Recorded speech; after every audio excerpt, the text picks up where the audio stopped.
Hospital District Number 4, King County Board of Commissioners meeting. It is Thursday, March 14th, 2019, and it's 6:30. And first we will go for a roll call. Oh, yeah, no. Did you call order? Let's have a flag salute. I pledge allegiance to the flag of the United States of America and to the republic for which it stands, one nation, under God, indivisible, with liberty and justice for all.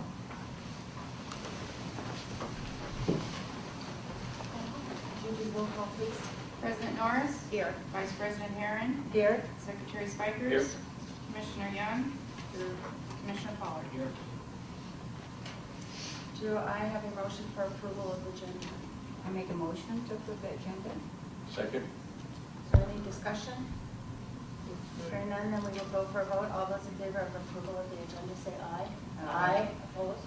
Opposed. Do you want to make any comments other than? Roll call vote. Just record the vote, please. Okay. Okay. President Norris. Here. How do you vote?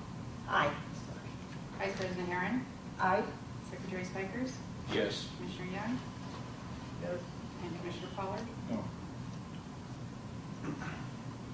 Okay.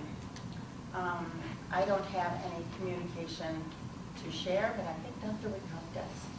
Thank you. I have my usual letter that I wrote for you all, so you have something to take with you.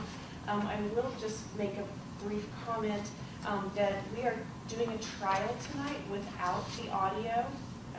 So we realized that it's very difficult to set up, and most of our voices tend to project. So just remember to project for our audience members, but we will be asking for a follow-up. We may be bringing it back out next time. But in your letter, I'll do just a quick summary.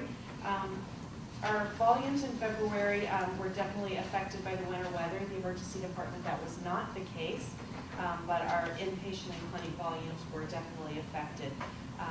This month we were already budgeted for a loss just because it's a short month, but those losses are anticipated to be greater than planned because of the low volumes.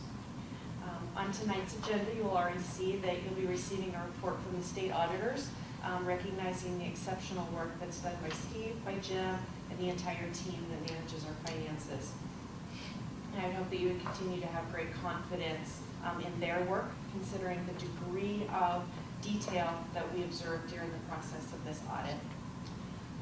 In a very brief time since our last Board of Commissioners meeting, I did have the opportunity to participate in the Collaboratives Board Strategic Planning Retreat, and so I look forward to bringing you a summary of the benefits that we directly receive from participating in the collaborative, as well as what we can anticipate in 2019. So sometime in the next couple of months we'll do that. Our momentum on the affiliation work is definitely picking up. I did receive confirmation this morning that Overlake's board signed the letter of intent, which is also on our agenda tonight for your consideration of the same.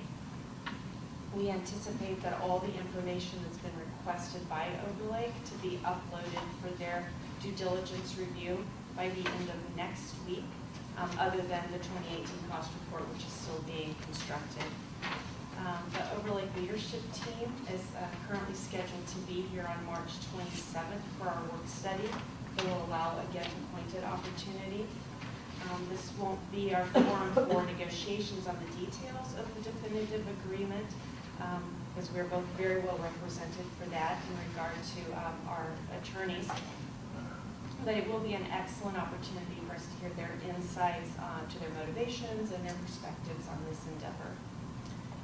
And as details of the definitive agreement are brought to this body for review and response, we'll have some additional insight. And it's very likely that we'll be put together some additional work study sessions. Depends on how the momentum goes, but we'll come back to that as we get to that point in time. And then a timeline with key milestones is being constructed right now, so hopefully that'll also be available at the work study session. At our March work study session following Overlake introductions, we will also have a proposal that's being presented by Piper Jaffray, and that proposal is to work with us through the affiliation process for the specific purpose of protecting the district's access to capital. So you'll notice that Steve's chair is empty tonight. He's not here. He's on a brief medical leave this week. But he has made sure that you all know that he's graciously agreed to somewhat postpone his retirement. He's just going to move into a part-time status later in the summer, but be able to stay on as we will retain his expertise and knowledge. We'll just offload some of his other responsibilities. Yes. That's Agreed. yes. Agreed. There are a couple of upcoming dates to make sure that you're aware of. The Wishes Safety Summit, that's either on April 29th or 30th, and I believe you received an email communication about that. The sign-up deadline is tomorrow for the early bird discounts. And then there's the Wishes Chelan Conference, June 23rd through 26th, so just to be watching the calendar for that, but no action for that.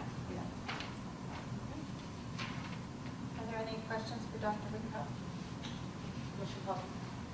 With respect to Steve's semi-retirement, would he enter then into a contract with us for the part-time work, or would this be a prorated, he would get prorated payment for the part-time work? We'll just change his FTE, kind of do a contract amendment. Pardon? A contract amendment, so it'll change his FTE to something less, Is he on contract right now? Isn't he a regular employee that under contract. under contract? A regular employee under a contract. What does that mean? Would we, are you, for example, under contract? And so what employees are under contract? Really just the executive staff and the physicians. So these are the, these are executive staff and physicians that are under contract. Okay, thank you. With respect to the due diligence and the requests that have been made by Overlake, I understand they've asked for something like 47 items under this due diligence issue. Are we making requests of them? Do we have due diligence requests to send them? We have already sent it. Okay, is there a way that commissioners can see both sides? That is, what we provided to them and what we are providing to them and what they are providing to us? Absolutely. How do we do that? We'll do that in work study sessions. The next one or when? Not the next one. The next one is full already, and I don't think that we'll really have that much in hand. But the following definitely, and if we're getting a lot, then we may want to do a special work study session. Are they available right now under the PRA? They are not. They are not.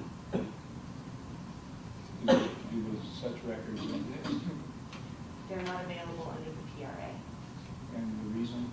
because it is work, there's a word for it. Deliberative process, and for the product at this point, we're entering into a NDA, non-disclosure agreement with them for those documents because they are proprietary, and they are draft and memoranda that our staff are working on to present to you. Once they're presented to you, obviously, they become public. Thank you. Are there any other? Can you please, I guess with Piper Jaffray to work with us, what happens with the other firm that we're working with?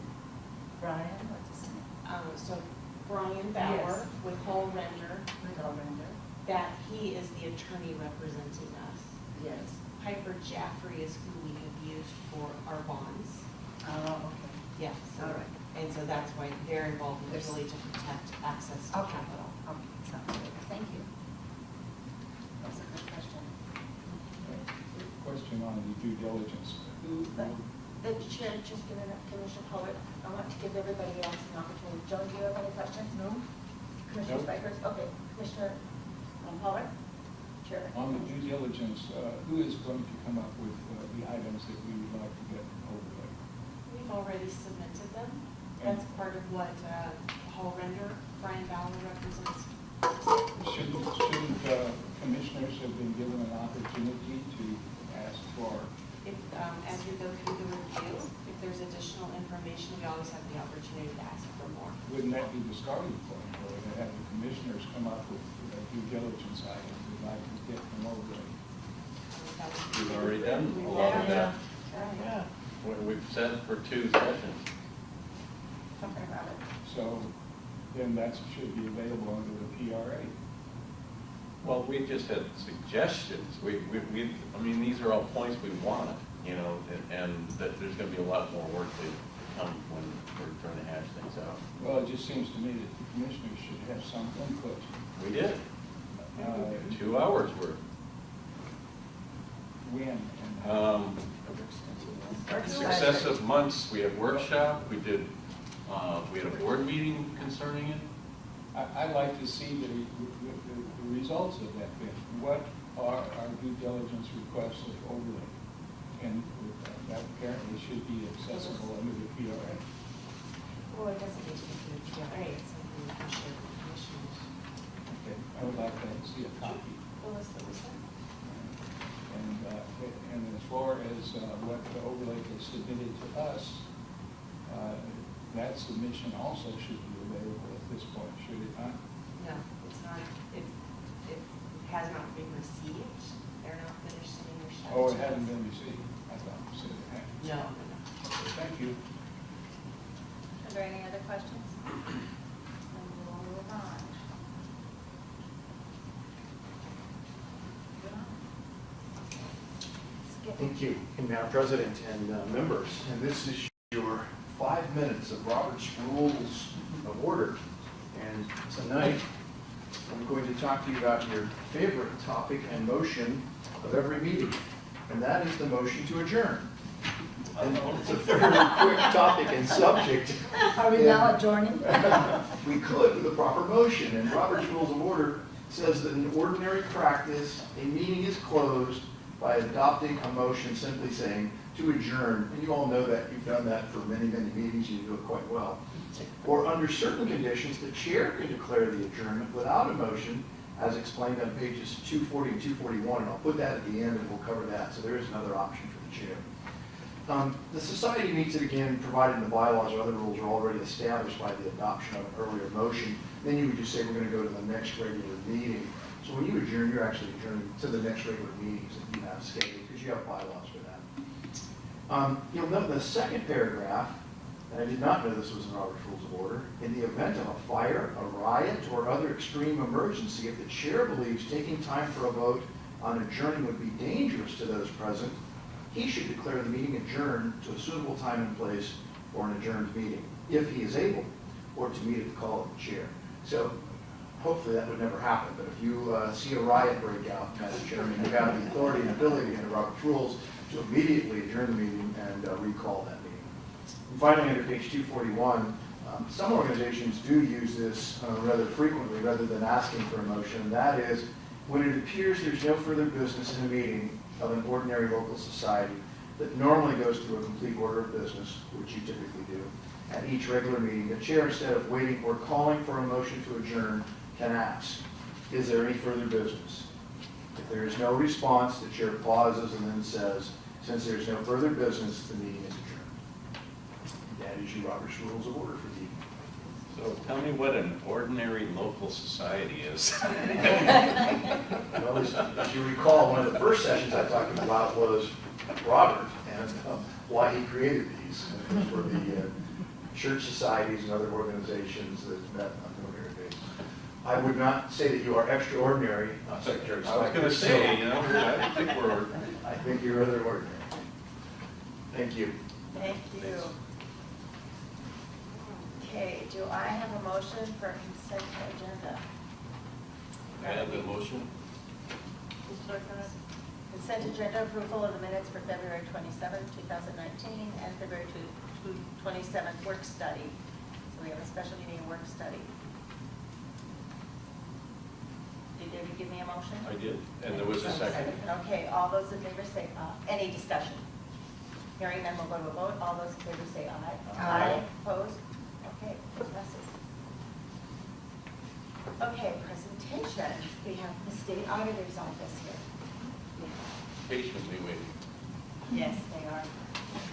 Thank you for having us here this evening. My name is Wendy Choi. I'm with the Team North King County and I'm the audit manager. And here we have tonight is Stacy Chen, who was the audit lead, and Lorraine Nita, who was the assistant audit manager or supervisor for the engagement. Tonight, we're here to present the audit results for the fiscal year 2016 and 2017 audit for Snoqualmie Valley Hospital District. And before we get started, in front of you are your blue folders. On the left-hand side is the exit conference agenda. Right-hand side are the audit reports, which Stacy will go over in a moment. So for us as the Office of the Washington State Auditor, our vision and our objective is to provide transparent and independent examinations of state and local government. We are here to provide that added level of assurance that our local governments and state agencies, whether they're in compliance with state laws, regulations, their own policies and procedures. And we're also here as a resource as well for resources and tools to ensure that there are efficiencies and effectiveness in the local governments that we do provide services for. At this time, what we'd like to do is have Stacy come up as the lead and go over audit highlights as well as share the results of the report.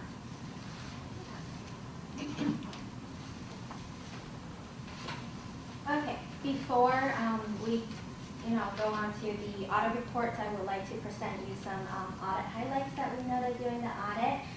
We would like to take this opportunity to thank the district staff who we work very close with throughout the audit, and especially Steve, Jim, and Carrie, who we work very closely with throughout the audit. And then we also want to thank the district's commitment to fiscal accountability and also for your ongoing commitment to build a relationship with our office. As Wendy just mentioned, on your right-hand side is the audit report. It's titled Accountability Audit Reports, and I will walk you through the audit reports. And during this process, if you have any questions, just let us know. So the first and second page, it's the present information about report on accountability, and we also include a table of content of this audit report. And what you should really focus on is on page 4, titled Audit Results. This is where we include the audit results from our accountability audit. And so basically on the top of the paragraph on the top of the page, basically I described that in those areas that we examined during the audit, we determined that the district operation complied with applicable state laws, regulations, and your own policies. And the district provided adequate controls over the safeguarding of public resources. So this is where we include the audit results of this paragraph. So areas that we examined during our audit listed below that. So the first area that we review is financial condition. We review the financial ratios and compare to prior year's data and assess the district's financial sustainability to ensure that it had been improved from the prior years. And we did see a lot of improvements from the prior year in our review. And the second bullet point is tracking and safeguarding of theft-sensitive items. This we reviewed this as the result of the prior year's management letter items, and we reviewed the updated process for these items, and then we trace items from the district's master list to the actual locations, and then review items that we observe in the location and trace it back to the list. So the third bullet point is payroll. We review the process relating to bonuses, award time off, and overtime payments, and tested some payroll transactions to ensure that that they in compliance with the district's policies. Fourth bullet point is the general disbursement and credit card transaction. We tested transactions to ensure that they are in compliance with the district's policy and any applicable state laws and regulations. After that is the charity care program. We review controls over this program and then tested some write-off in the program to ensure that they are still in compliance with the district's policies. Next item is cash receipting. We review cash receipting at the cafe upstairs, and then we review cash handling process and tested certain cash receipts to ensure that they're deposited to the district's bank accounts on a timely manner, and they are in compliance with the district's that we review is the use of district's facilities. We review the district's policies and process over this, and to ensure external use of the district's facilities are allowable and they're in compliance with the district's policy as well. So that's all the areas that we have reviewed. The next page is the related reports. So we included a link in here. It's relating to the financial statement audit that was performed by an external CPA. In this case, it's the Moss Adam. Today we provided you in your package a cover letter where it describes what we have, what we require to review, because by this auditing standard we are required to review the external auditor's work on the financial statement, and then to share the certain matters with the governing body. And in our review, we noted no instance where we concerned about the quality of their work and any material misstatements on the financial statement. This is the cover letter, will be published on this link right here on page 5. And after that, it will be the actual CPA audit reports attached to this, will be published in this link right here. Oh, already published, yeah. Any question with this? Now, you say that this draft letter will cover your final report, or how does that work? Right, so this audit report, the draft accountability, includes the areas that we reviewed for the accountability engagement, which Stacy had just went over. And so once after tonight's exit conference, Steve, as our audit liaison, and once he gives us the okay, we can move forward and publish the audit report, which is posted on our website. And this is the cover letter for that, is that correct? Right, the single sheet is actually as it relates to the district's financial statement audit, which is contracted with the separate certified public accountant firm. Yeah. That letter that you have in your hand is actually, we'll go over it in a moment in the exit conference agenda. That's the management representation letter. I think that's the one that you have right Yes. there. Mm-hmm. Is that part of the financial audit? That's actually part of the accountability and financial engagement. So any audits that our agency performs, or other independent audit firms as well, it's part of auditing standards. We obtain that management representation letter every year. The only piece that is different is that we now include a copy of that template, or a copy of the signed letter if it's already available. We include it in our exit conference packet so that the board is aware of what the district had attested to. And basically what that letter just states that the district, in all good faith, was cooperative, answered our questions, and provided responses to our inquiries. I have more questions, Madam Chair. Let's see if there's, anybody else have any questions? Commissioner Paul? Now, I think the district paid something like $25,000 for this audit. Right. Now, if we're using our own Moss Adams, for example, that's a major part of the financial audit. Does it vary in the fee that we're paying whether we're using our already paid private auditor, or have the state do the audit? And who determines whether the state will do an audit or will accept a private audit firm? Right. So the price for the accountability audit, that's something that the Office of the Washington State Auditor, that's something that our agency performs. That piece cannot be contracted out to a CPA firm. However, the financial statement audit, our local governments and our state agencies have that option to do so. And then us as the official auditors of public accounts, that's where we're required to at least come in and review the CPA firm's financial statement audit. So of course we do that review, that's about a day and a half or so review. And what we do is we come in, we review the work, we do it before we start the actual accountability audit, so that way we don't duplicate potentially any efforts. So if there's any areas that were identified in our review of the CPA firm's financial statement audit that we feel we could find a value for the accountability review, we'll take that into consideration. As far as whether or not our governments want to, our clients want to contract out with a private firm for the financial statement audit, We do leave that at the discretion of the district between management and the governing body. And if a local government does decide we'd like that work contracted out, that's fine, as long as there's that understanding that we have to come in as the official auditors on record to review that file with the CPA firm, and then also provide this cover letter, right? That's what I was getting at, is a review is a lot different than an audit. Yes. And the fee that we're being charged, I Right. think, would include an audit and not just a review. Right, so correct, of the $25,000, I'd say approximately 16 hours or so, about maybe 50, we bill at the rate of $95.10 an hour. So 16 hours times the $95.10, that portion is to review the financial statement audit performed by Moss Adams.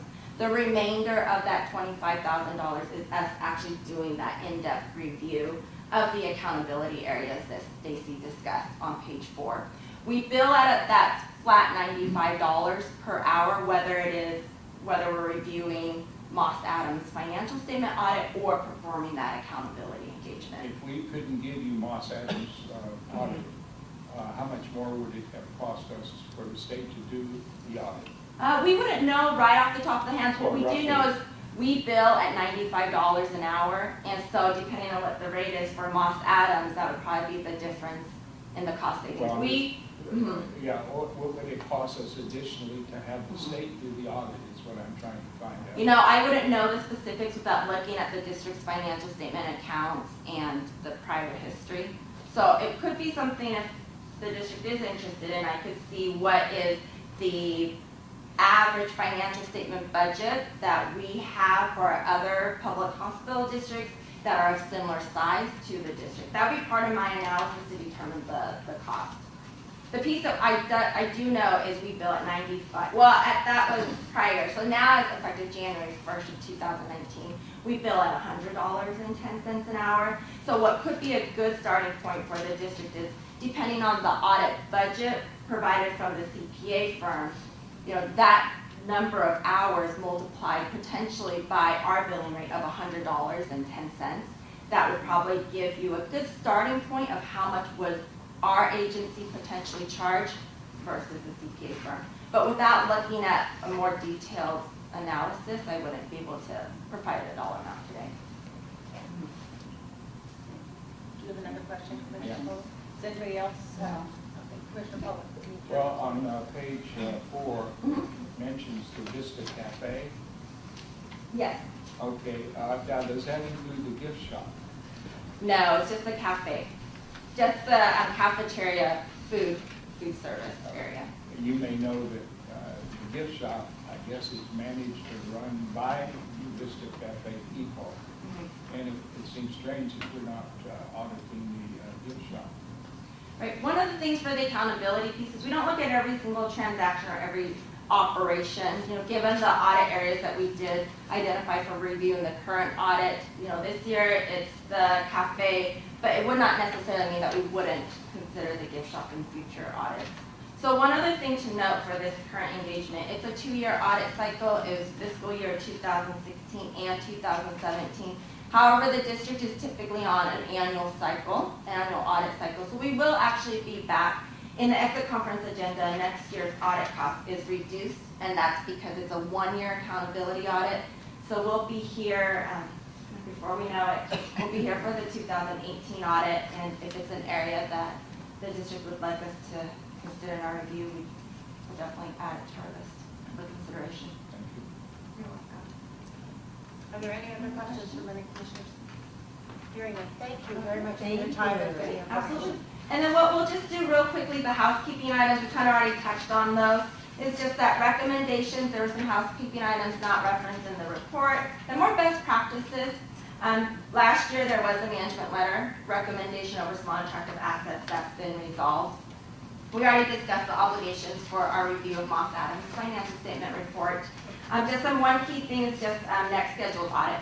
We'll be back here next year for fiscal year 2018. The audit cost using our new billing rate effective January 1st of 2019 is about $15,000.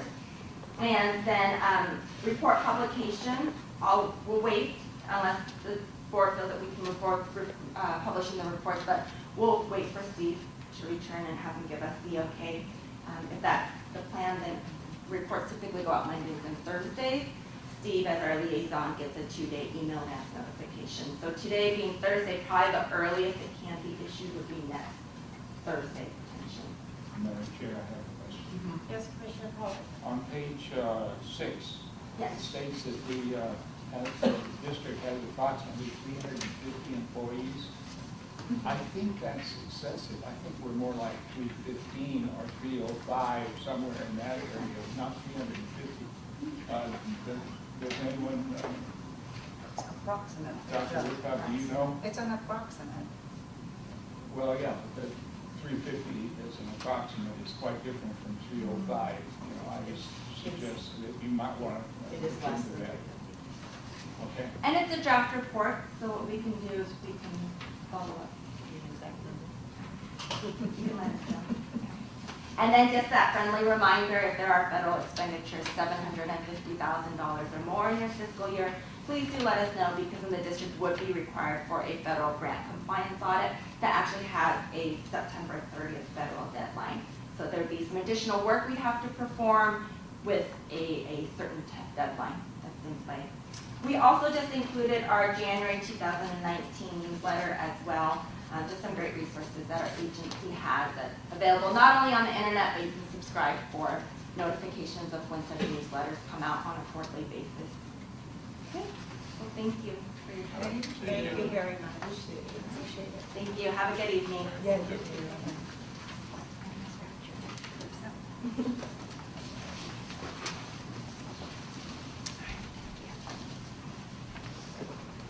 Next, we have committee reports, Finance Committee, Commissioner Spikers.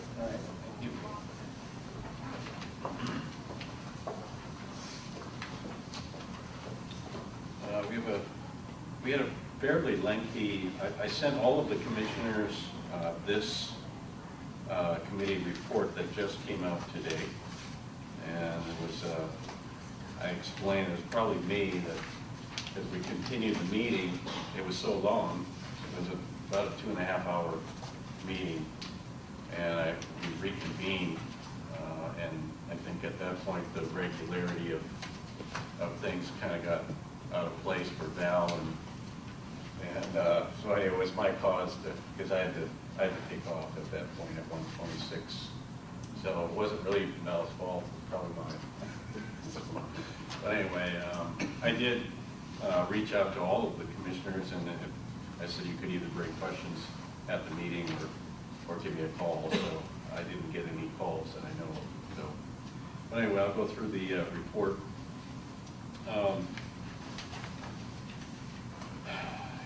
We didn't do as well as I anticipated.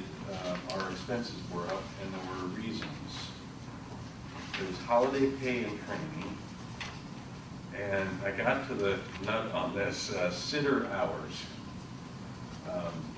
We had quite a few patients that required 24/7 watch, and we had about $11,000 more in sitter hours because of that last month. That's what I figured that it was I think it was an estimate, but based on what I looked at and what Steve and I discussed at the meeting. There was orientation for 7 new hires. I inquired about why so many new hires, and there was a variety of reasons, nothing specific, no pattern or anything like that. There was training that had to be done for these new employees. There was a contract buyout for the IT person that we hired. We were hiring, we had purchased it through a service, and we had to pay them off $16,000 so we could get the right person in there. Apparently, we've been searching for an IT person for quite a while. We've been going with a temporary person through a contract agency. I didn't realize that for quite some time. So that ended up, and now February is a little bit down too, my understanding. So I'm hoping that we bounce back in March. And we had some accounts receivable, we went up on that. Apparently there was a commercial payer mix-up. It just seems like every one thing after another last month that kind of hit us pretty hard. We're still well within any kind of compliance, covenant compliance required under the bond covenants. But anyway, that's the financials aspects of things. Now, the other, we went through the accountability audit, and actually I probably asked 2 or 3 really good questions, and pretty much all those questions were covered today. And the thing that really struck me, I guess, is being, I think we probably spent 45 minutes on the Piper Jaffray issue. And the reason being is there was a court case that came down. Apparently, a kind of hospital declared bankruptcy, and the bankruptcy judge ruled that the assets were potentially recoverable to revenue bond holders. And if you recall, back when we signed up for these bonds and authorized to issue them, it was pretty much at that point we were not to have these bonds in any way, shape, form, or fashion attached to our tax revenue. And now, apparently under this ruling, the court is saying, well, yeah, you can look at it, and you can look at them. A little bit of background of bankruptcy. The bankruptcy judge will gather all the assets and all the debts, and come up with a plan based on everybody's needs and wants and clear notices of debt to bankruptcy court. And there's a creditors meeting. I don't know, a commercial thing. It gets blown up a little bit more than that, but I'm trying to simplify this. And normally the certain debts could be discharged. Some will have to go and look at the assets. In this case, the only thing that could be possible on a bankruptcy, and I'm not saying we're going to bankruptcy in any way, but the only thing that would be possibly connected to our revenue bonds is the assets, like the hospital, any real estate that we own, fixtures and things in the hospital and equipment. And that was the only thing I was aware of, and that I knew of, not the actual taxes that we take in of the hospital.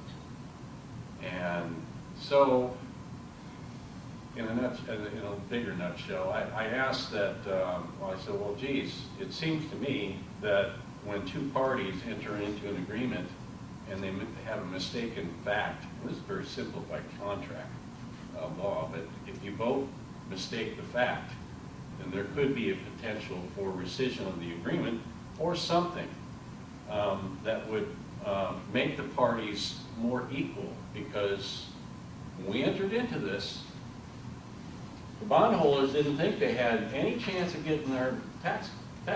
Now they can. Now that's kind of unequal footing, so to speak. And I know that Piper Jaffray didn't like it when I was really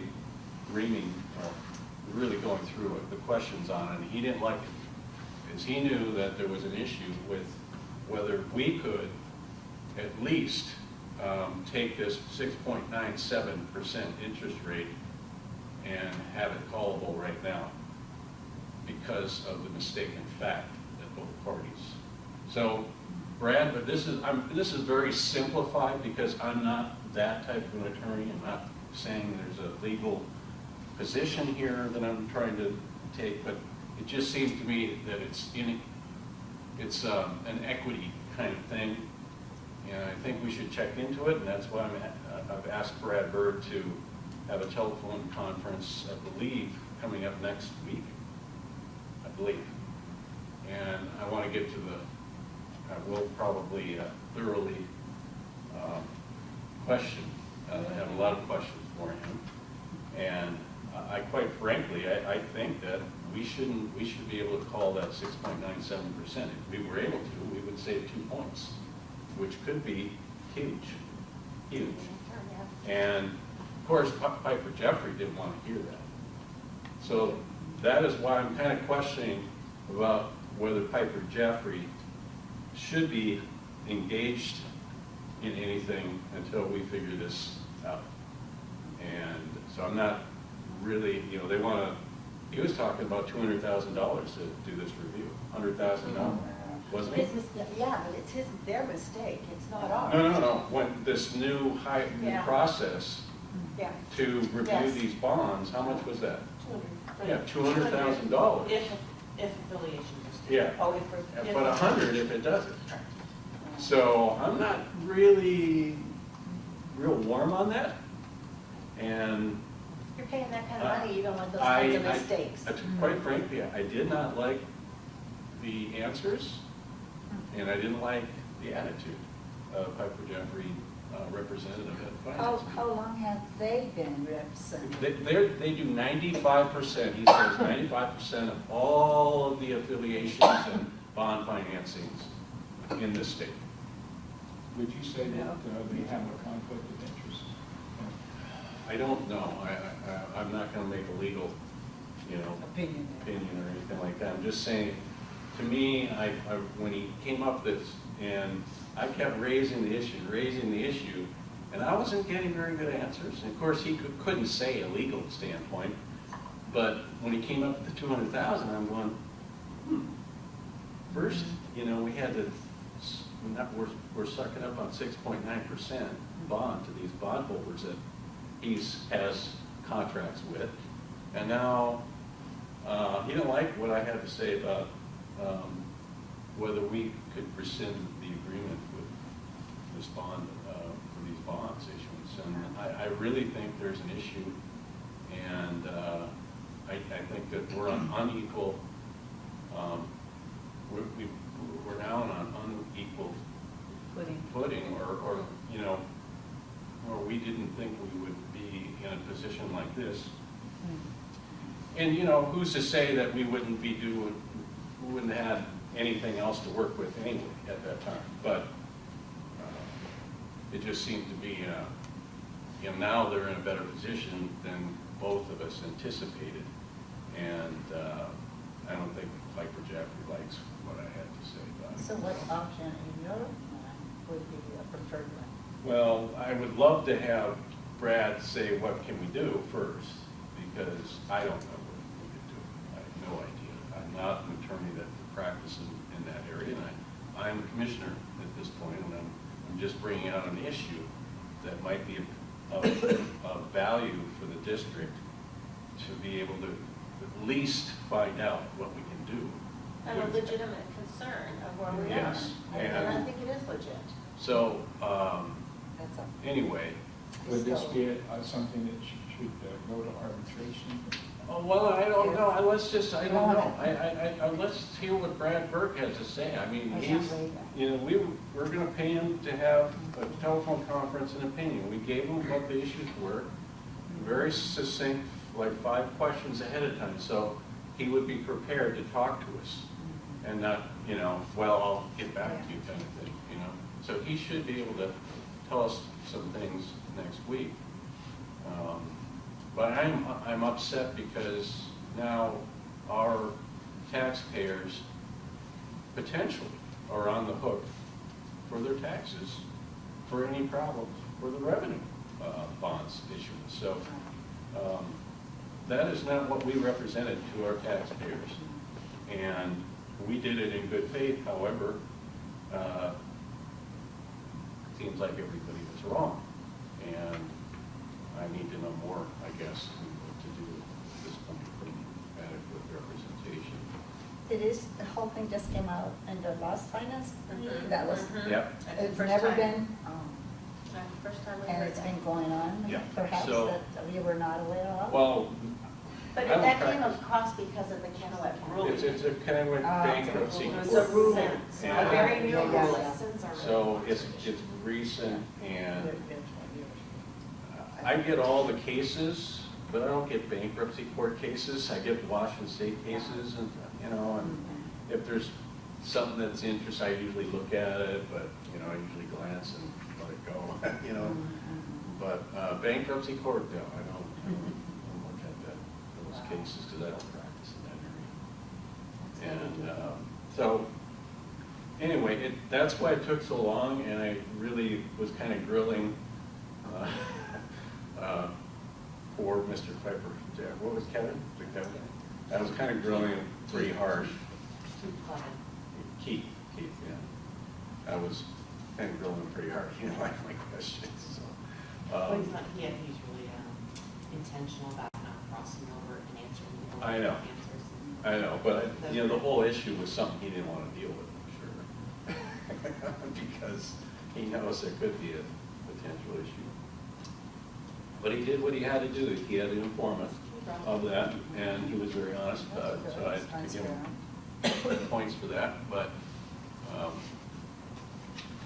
so I don't know. I have a feeling, now I'm not even going to say I have a feeling about what's going to happen, but we'll see more. So anyway, that's why our board meeting took so long. And I wanted to let you know I was trying to represent the best interests of the hospital and pointing out something that is really a big issue, I think.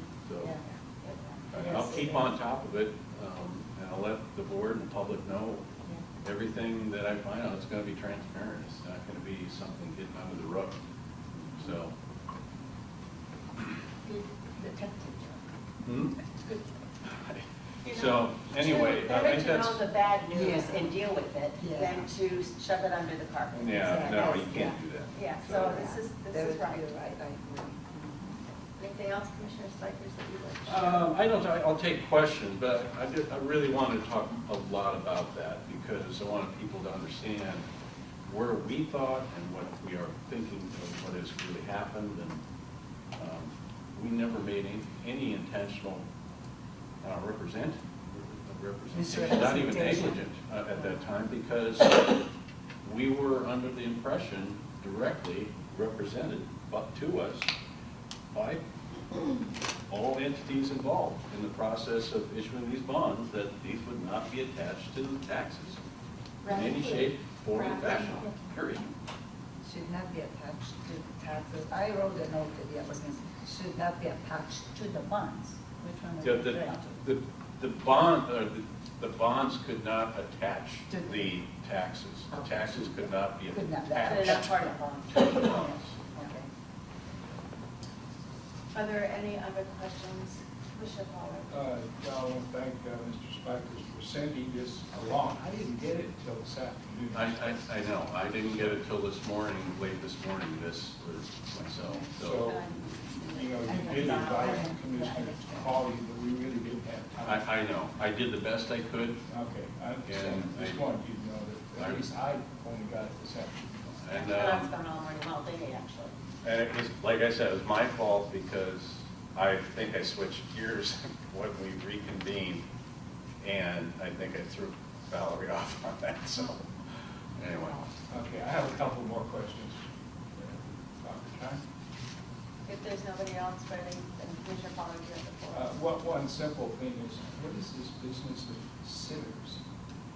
Oh. In our, It's a 24/7 that we have to. This is the first time I've heard about sitters in our Sitters. inpatient operation. Are these like babysitters? These are like, I would dance. Keep hearing from falling. from what? Some people get yeah, I up can and they see try the to need fall. for many people for 24-hour observation. I just didn't know, we called them sitters, and I'm not quite sure of their qualifications. Are they just? That's why they're called sitters. is They're because $15 to $18 an hour. They're not, employees. They're usually they're CNAs. Yeah. On Oh, they can occasion, be CNAs? they can be CNAs. On occasion, we do train others who are not certified like a CNA is to be a sitter. So we have two varieties. A CNA can actually assist the patient in doing anything they might need to do, toilets, eat. A non-CNA couldn't support in those roles. All they could do is help keep the patient from being impulsive, call for help. Yeah, is that a job that could be filled by high school senior or In fact, college student? we have had some students volunteer at the high school level. So we've trained them how to be a sitter. Roughly, what is their salary? $18 to $20. Or they're volunteers. They're volunteers. Well, Some they're of them are volunteer. volunteers. Some of them do not accept. If they came to us as a volunteer, they are actually paid to be a sitter. Okay. Yeah, but they became acquainted with us as a volunteer. Oh, okay. But they are paid because they have responsibilities. Okay, all right, well, thanks for the education. The other thing is, I'm a little unclear, I wonder if you could clarify this business about the IT. Because it said that professional fees were high because one of the vacancies had been filled by hiring an employee we contracted through a temporary staffing agency. And we expect the remaining vacancy to be filled shortly. Did we convert a temporary employee into a permanent position? Correct. Yes. Correct. And therefore, we had to pay a fee for that, not just for the temporary work, but because we took that employee out of their system, Correct. Buy out the contract, Correct. buy out their contract. 16,000. Wow. It is. Okay, have we filled the other position? It is in the process of being filled. It will not involve this company. It won't involve this company or buying out somebody's contract, will it? We've actually done recruitment. Okay, that sounds much better. All right, thank you. We have, what's his name, not Jeff, but the other IT person. So Bruce. our IT department is 3, Okay, and it was suddenly down to 1. that's Bruce. So, Bryce. Bryce, I mean. So you can't operate with just 1. Yeah, So yeah. we brought in agency to fill, so we have at least 2. Right. And then the third one higher, when we hired. And I can tell you. So is that a replacement to Jack, the one that was previously employed here? Okay, so it's not really new hire, but it's not, but just replacing a position that's already been And established. just a new hire, though. Okay, oh, yeah, I mean, yeah, okay. But we're not hiring more staff, that is No, not. it's a department of 3. Okay, yeah, thank you. Many corporations, they will start out with a temporary employee Mhm. and through an agency, and it's sort of like they'll try them out, see if they like them. If they really like them, they really want them. They don't want to have to go get another person because it costs a lot of money and time and effort to get another person.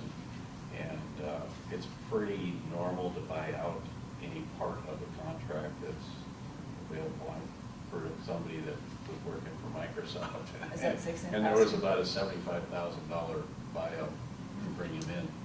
So, of course, that's Microsoft. Well, and I can tell you, I've been trying to work with IT for the last month, 6 weeks maybe, and they were short-staffed. They didn't have people available. And the fellow that came in did a good job, he helped me. And between the two, I actually learned something that I could implement. So I think it was a good thing. And we needed help in IT. And I think, look at Bryce, what is his name?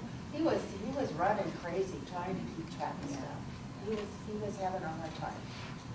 So, How did you come up with the $16,000? that's what the contract buyout was. Oh, that's The what they remainder were, of I the see. contract. Oh, I see, The okay. agency need to have that money.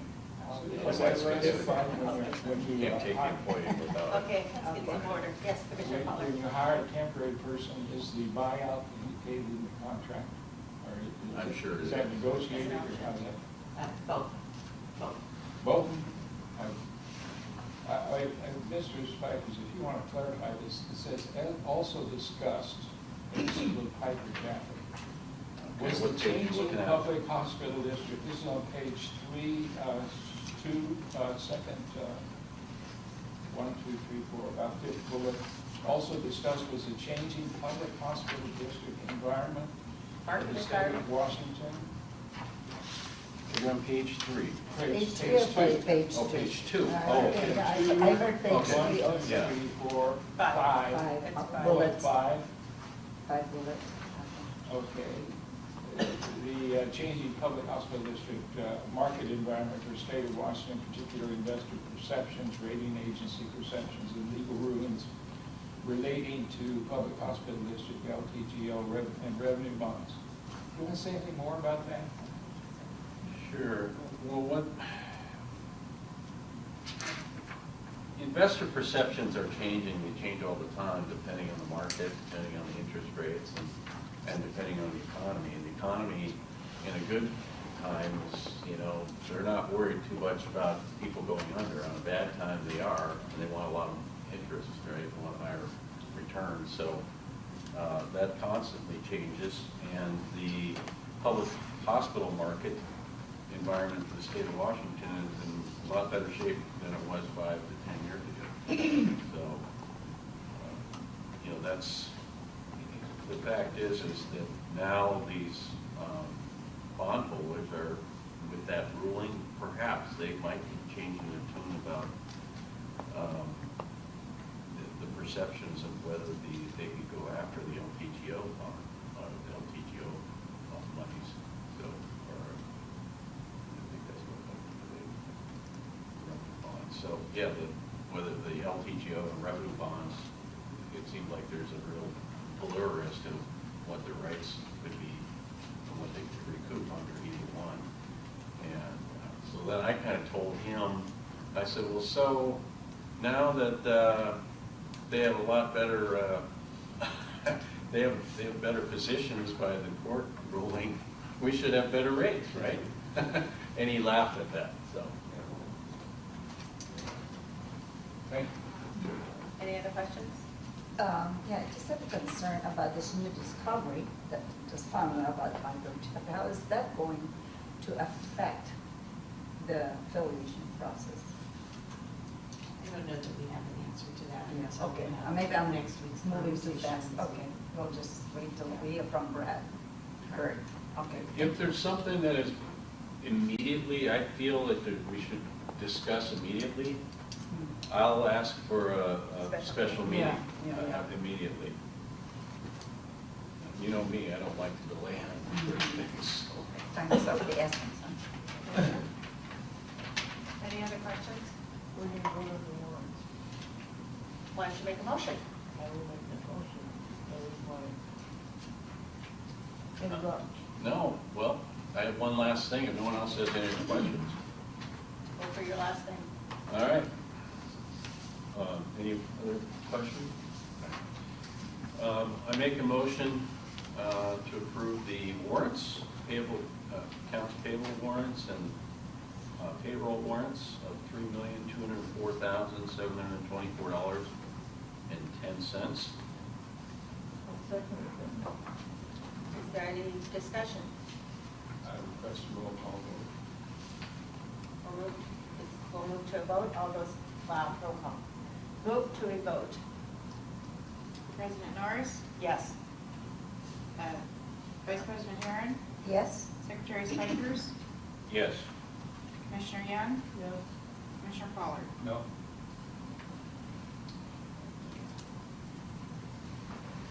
Is that all for Finance Committee? That is, well, with that in mind, does the motion carry?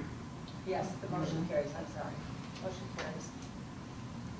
Next on the agenda, we have Medical Committee. No report and no report from facilities.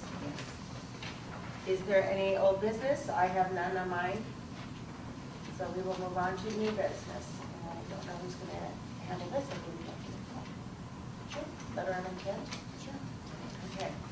So, as I shared with you in the CEO report, that Overlake did sign this at their board meeting last night. So the letter of intent has not changed since it was first presented to you prior to November, definitely from November onward. There may have been a misspelling corrected, but there's been no change of substance in here. On the front of the letter of intent is a pictorial. 2 slides that helps try and pictorially represent the plan.